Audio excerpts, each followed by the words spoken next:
Hello again, everybody. Welcome into Phantom Sports in collaboration with Sports and Money. We continue to go through the off season of the NFL with all kinds of previews. We've done the draft, we've done free agency, we've done a lot of team specific. But tonight we are covering the NFC North. We'll be talking about the Packers, the Vikings, the Bears, the Lions. We are joined once again by Robertson Byer. Robertson, how are you tonight, man? Doing good, Ben. Doing good. Yes, Excited to sir. get into it. There's a whole bunch to get into. We're going to unwrap so much here. Basically, though, we're going to talk about a preview of the season and try to get a feel for these four teams and what they might be looking at this year. I'm going to start right off at the top here with the Packers. Green Bay Packers, 13-4 last year. They continue to win every season, and yet it's been I've lost track now. I've quit counting. It's been 10, 11, 12 years now since they were in a Super Bowl and with a chance to actually win the title. So let me ask you this: what changes this year, or does it change? Do they win the division? And then, how serious do you think they actually are at being able to compete for a title this year? If the Packers were in any other division other than the NFC North, I would say no, they probably don't win the division. And that's not really a knock on Aaron Rodgers or the rest of the team. It's just the NFC North doesn't really have much else to offer in terms of threats. So I feel like just year in and year out, we see the same thing over and over again, where the Packers just run right through the regular season and then they'll win maybe a playoff game because they get a high seed. They'll win a playoff game against a weaker playoff team, and then they'll get bounced out second, maybe third round. It just always happens, you know. And Aaron Rodgers, it's kind of like the Tom Brady effect, but a little bit. Aaron Rodgers is not Tom Brady, so he has to show age eventually. They're going to win the division, probably not with as good of a record as we've seen before. Um, and I hate to hark on the whole weapons thing just because I feel like it's been beaten to death with the trade. They traded Devontae Adams, but it's a big deal. Aaron Rodgers has his guys. He has the guys that he likes, and he's very picky and very particular. It's going to be interesting to see how he changes with the turnover at the position. Um, he also lost his offensive coordinator. I don't think that's anything to necessarily just brush off. So it's I think they can still run through. It's going to be an easy division to run through, generally speaking. The NFC just seems like a weaker conference this year than in previous years. So they're still going to be probably a top three seed, but I just don't see it being as easy for the Packers as it has been in years past. I tend to agree, and I don't mean to be disrespectful to the Packers or Aaron Rodgers or Matt LaFleur, anybody there. But when you've seen it for this long, you really start to question, no matter who you blame, whether it's Rodgers, the front office, or the previous head coaches, whatever, you just really kind of start to wonder, do they really have the right mix to get it done? Now they have made one change this year, and I wanted to ask you about that because you mentioned Devontae Adams is gone, and everybody just assumed that the first thing they were going to do was draft his replacement. They didn't. I think the first two draft picks this year, and we're not going to do a deep dive into the roster, but their first two draft picks this year were over on the defensive side of the football. I think it was two first rounders or a first and a second. So while a lot of other teams this year have been packing weapons on offense, I mean, it just seems to be the trendy thing to do. The Packers did the opposite with Aaron Rodgers kind of at a later stage in his career. So it's interesting to me. But talk about that. Do you think that's a good move? Do you think it even matters? How do you feel about that? I think it definitely matters just because we're in this pass heavy league and we're in this where we're seeing I've mentioned in previous videos this offseason with receivers has just been insane. I don't think we've ever seen an offseason like this with just especially the receiver position where it's seen as like you know, okay, it's great to have a great one, but it's not necessary. You know what I mean? Like Right. you can win without a great receiver, which has been proven. You can win without a great receiver, but there's been such emphasis on it, and the Packers don't have one. They Right. drafted a the second round pick was Christian Watson out of North Dakota State. Smaller school guy, obviously, has a lot of potential, but you know, Aaron Rodgers has had his fits with rookie receivers before, and his differences with even veteran receivers. So, and I know they added Sammy Watkins, but he's an injury away from being completely ineffective for the entire season. Um, I think it was a mistake largely. Um, but the money they're paying Aaron Rodgers, they probably expect him to be just fine. Again, mistake in my opinion. But if that's the way the Packers want to roll, they're chancing it, but that's the way they're going to roll. So It's a very interesting move. We won't dwell on it tonight because I want to keep things moving. But last year they went 13-4. The DraftKings, as of 2 weeks ago, I think is my latest number, has them over under at 11 wins. Would you take that's probably tight, but would you take the over on that or the under at 11?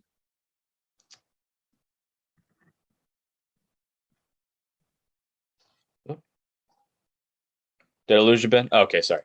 My computer shut off for a second. No Um, problem. I would take. Oh gosh, I guess I would take the over if I was a betting person. I would have to take the over, um, just because of their division. They're 17 games now. I can't envision them losing 7 games, like being 10-7. I don't see that. I don't like their roster nearly as much as I did last year, but I definitely don't hate it that much to say that they're going to lose 7 games.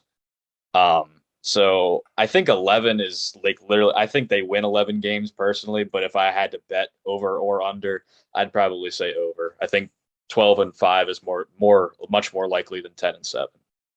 I'm the same way. I'll take the over all day long on the Packers. If I had to bet some money on the Packers, it would be on the over, not the under, and it wouldn't be on a Super Bowl appearance, although it would be on a playoff appearance. So that's about where I would be on the Packers. So moving on, the Minnesota Vikings. The Vikings, again, are interesting. They've got a new head coach, they've got a new general manager, they've cleaned house. It was not unexpected.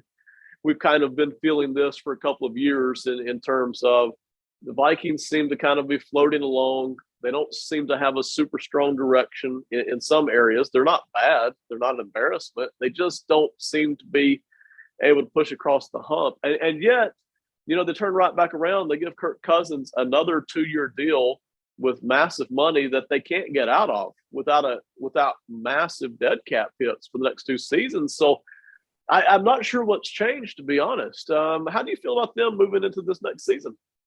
Oh, something changed? Right. I mean, Yes. just being honest, I didn't really notice anything other than Kevin O'Connell being at the podium. I didn't really notice anything changed. I mean, I'm looking through their free agent signings. They stole Zadarius Smith from the Packers, but quite frankly, I've never been completely impressed with him myself. I mean, he's had some good seasons, but I don't think he's anything spectacular. Right. I'm not trying to kill the guy, but I'm just saying, their drafts not particularly impactful. They added some nice pieces, obviously, but I mean, it's just, in comparison to the rest of the league. I mean, I hate when a team takes on the persona of the quarterback, just because I feel like the quarterback at the end of the day is responsible for the most of the team's success. But I feel like there's a lot more to it than that. But the Vikings ever since Kirk has gotten there, it's just been blah, because that's who Kirk Cousins is. He's just blah. Right. Like he's a nice guy. He's a serviceable quarterback. He's a 15-12 guy. In terms of ranking of quarterbacks across the league, he's between that 12-15 range there. There's nothing wrong with that. You can win 8, 9, 10 games with him, 11 at most. I don't see that. The Vikings are relying too much on Dalvin Cook's health. Justin Jefferson's a great young wide receiver. Right. I expect him to take a big leap this year. But at the same time, what are the options outside of him? We don't really know. Is the defense fixed? We don't know. There's nothing impressive about the Vikings, really, other than Justin Jefferson and a healthy Dalvin Cook. There's just nothing there to be, in my opinion, to be excited about, or to be like, man, this is our year. Like, I don't think any Minnesota Vikings fan is thinking that right now. That's the thing. And again, we're not trying to tear down any of these teams or players, but if you were to ask the fan base themselves, it's an excellent point. If you were to ask Minnesota Vikings fans, what do you think about your chances this year? And they, the Super Bowl is probably zero, right? Or, 0.5%. And it's been that way for probably several years now. And so you kind of look back at the franchise and go, well, what are you doing to give yourself an edge? And I'm not sure that they're doing anything to really give themselves an edge or to even push themselves in a different out of the box direction. It kind of feels like, 9-8 is okay. 8-8 is okay. We keep having decent seasons. That's the way it feels to me. So, DraftKings has their over-under at 9, interestingly enough. I think I know what you'll pick, but I'm going to ask you anyway. Any chance you're picking the over on the Vikings at 9 wins? Unless Aaron Rodgers gets injured and Kirk Cousins has somehow he's getting paid more money, so obviously that means he's going to have more production. I mean, obviously. So unless he's having an MVP type season and Dalvin Cook rushes for 2,000 yards and Justin Jefferson's the next Randy Moss, under. I mean, it is. I don't see it. I mean, even in a weak NFC, right. I just don't see it. I don't see it. Right. I think they're a competitive football team. They might even maybe sneak into the playoffs because it's a weak NFC. But am I picking the over at 9? There's just no chance I'm doing that. None at all. Chicago Bears. They were 6-11 last year. Honestly, it was a pretty ugly 6-11. I think people would not have been surprised if you had told them that the Bears won 3 or 4 games. It was a long, rough season for Chicago on a number of different fronts. Talk to me about the Bears, what we might look for from them this season in Chicago. Do I have to talk to you about the Bears? We can skip them. I mean, if you really want to. I mean, really, what's there to talk about, really? It's kind of like the Vikings. I mean, the only team in this division that did anything was the Lions. When was the last time we said that? I mean, the Bears, they didn't have a first-round pick this year. So there's not an obvious impact player that's coming from that draft. I mean, I like Jaquan Brisker out of Penn State. I really do. I actually wish the Commanders had gotten them. But we were too busy doing other things. I like Jaquan Brisker, but I don't think a safety is going to turn around an entire franchise. I'm sorry. Right. The only thing to talk about here is Justin Fields, his development. What are you going to get out of him? Did they fix the offensive line? I mean, I don't see anywhere where they did that, but you have to protect a young quarterback, or else he's going to get destroyed. His confidence is going to be destroyed, and if any quarterback for that matter, not just but especially a young quarterback that's still developing, that's clearly still raw. I mean, we definitely saw signs last year that he could be a very promising young quarterback, but you have to progress. You have to get better. And I just don't see anywhere where the Bears helped Justin Fields at all. I didn't see it either, and that surprised me. I thought the first thing that they would do, and really I thought they should have done it last year, I thought they got the Justin Fields pick right in terms of drafting him, but they've really done nothing to help him. And the offensive line was, if it wasn't the worst in football last year, it was one of the 2 or 3 worst, and there were a couple of really bad O-lines last year, but they really didn't do much to upgrade it. They added a couple of pieces, but they weren't instantly recognizable, upgradable pieces to the offensive line. They did not do a whole lot to help Justin Fields out this year. And I actually think Justin Fields can be a pretty good quarterback in this league. I don't predict MVP type stuff, but I think he can play in this league and be successful. And yet, I'm not sure what the Bears are doing here. Let's jump. Interestingly enough, oddly enough, DraftKings has the Bears over under at 6.5, which is a half game higher than their 6-win total last year. But what are you taking there? It's not the strongest division. You taking the over, the under on that? Under. I don't really think there's much discussion. I think they'd be lucky to win 5, personally. I don't see it. Justin Fields could be a transcendent quarterback. I mean, the Bears did make some changes. I'm not going to completely kill him there. They did make some changes. I just don't think it's nearly enough for a young quarterback. That, for the most part, he struggled last year, which most rookie quarterbacks do. Let's not kid ourselves here. But I mean, could he be a transcendent quarterback? Absolutely. He has the ability to do so. But is he? And I don't think so. I just don't. Like with the Vikings, I don't see it. I don't even see them getting 5 wins, honestly. It's interesting. You dial the clock back 4 or 5 years in the Bears. They have a young Mitchell Trubisky who played good his first season or two, and they have a defense that was expected to be the number one defense in football. Well, the defense was good, but it wasn't quite that good. And Mitchell Trubisky had a good season or two, but then everything just kind of fell apart with him, Matt Nagy, and everybody else. Now they're kind of starting over, and it doesn't really feel like they have a whole lot of identity now. It feels like they really are legit starting over. I'm going to take the under on that 6.5 as well. I struggle to see how the Bears are going to get into 7 wins. That would surprise me to no end, unless Justin Fields just happens to be that good this year. I don't really see any other way the Bears get there. So I'll take the under on that 6.5 as well. Someone needs Detroit, to tell them. Someone needs to tell them it's not 1985 anymore. You can right, draft a great quarterback prospect. You still need to develop him. right, Okay, I exactly. mean, you can't rely on defense anymore. Yes, it needs Yeah, to be a good defense to get anywhere in this league, but you can't rely solely on the defense. I mean, it's not a running game and then play defense. That's not the way the league is anymore.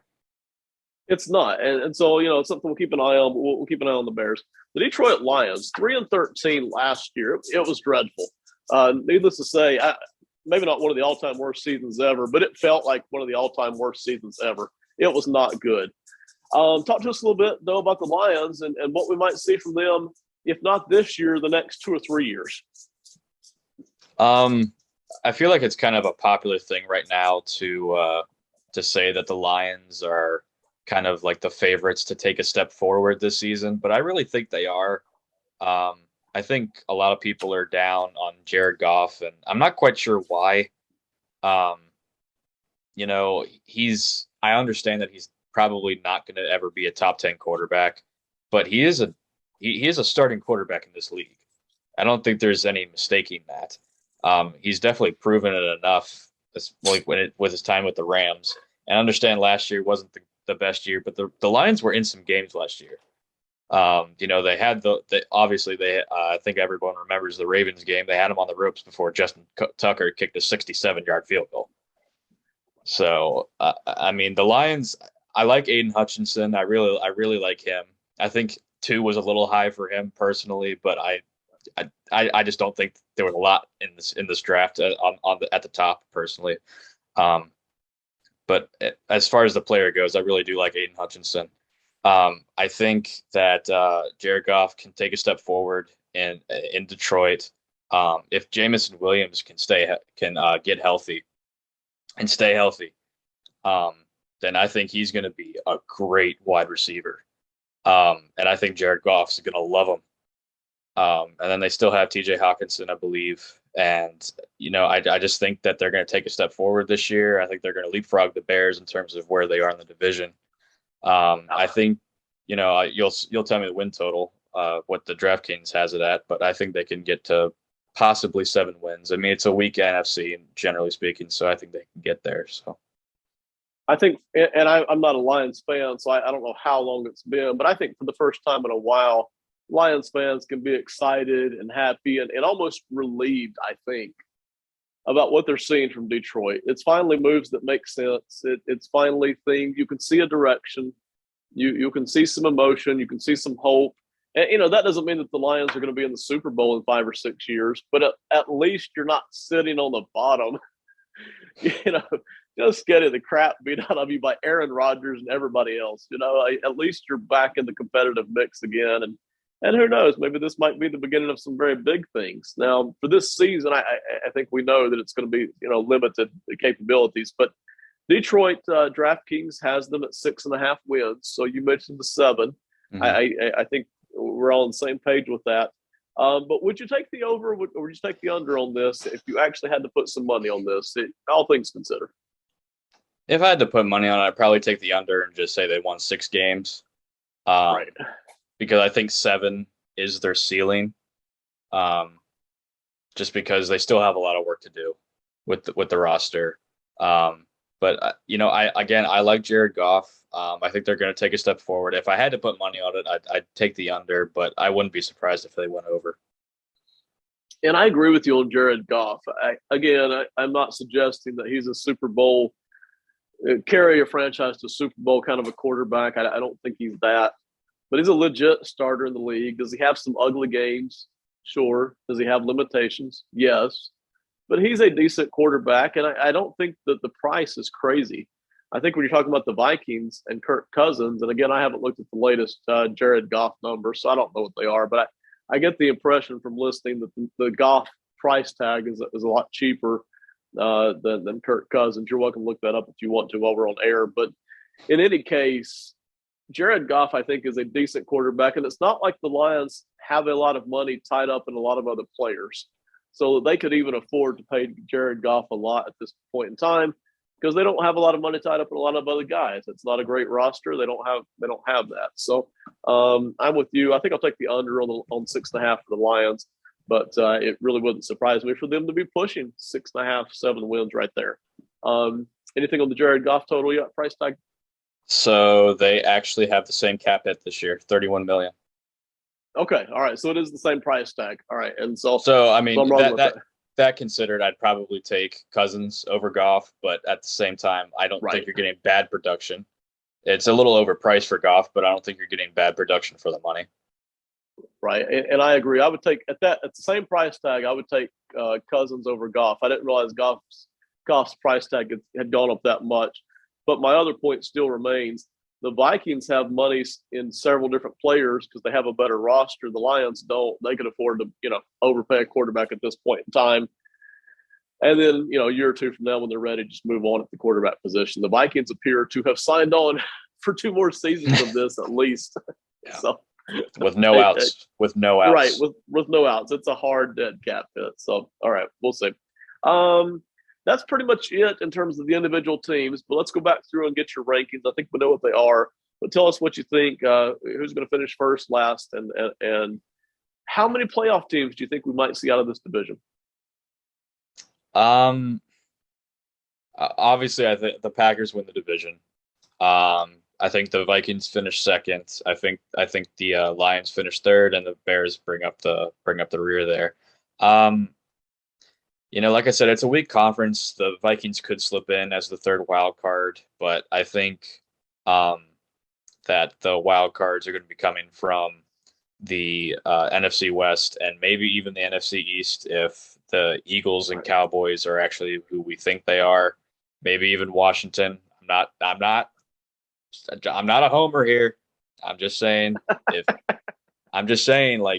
the defense and Carson Wentz, if they get it together, they could make a push. But the Vikings, I think, will be in the mix until later in the season. They usually are. I don't think this year's going to be any different as far as that goes. So definitely 1, obviously, but 2, I think there's a good chance of it, but I don't think it's the most likely one. I agree. I've got the Packers at number 1. I think probably right around 12 wins. I've got the Vikings. I think I've got them under 500, probably 7 or 8 wins. I think the Vikings are one of those teams that is not in the playoffs unless injuries start to impact the other teams, and then the Vikings can jump in there. And then, I think the Bears are still taking a half a step back. I think the Bears are somewhere around 4 wins this year, honestly, 4 or 5. And I like Justin Fields. It's not a bash on him. And I think the Lions are pushing ahead a little bit. I think they're somewhere around 5 or 6 wins this year with some hope for 2023 and beyond. So that's about the way I see it as well. Nothing different. So, all right. Any last thoughts here before we shut out the video for the night? Thank God we don't have to talk about the North anymore. Fair enough. All right, Robertson, tell everybody where they can find more of your work or if you're on social media, tell them all of that good stuff. You can go read some of my articles. I cover the Commanders for Phantom Sports at phantomsportsindustries.com. You can find me on Twitter at RELVIAR99. And just glad to be able to do this with you, Ben. Yeah, I love it, man. I really love it. We're fixing to turn right around to another video here in just a second, and we'll have more content coming out all summer and probably all through the football season as well. You can catch us on Phantom Sports. Shout out to Joey, who is our videographer at Phantom Sports. He really does a fantastic job dressing these videos up and making us look even better than we already do. So shout out to Joey. Thank you very much. Thank you for watching. We'll see you next time. Have a great one. Good night.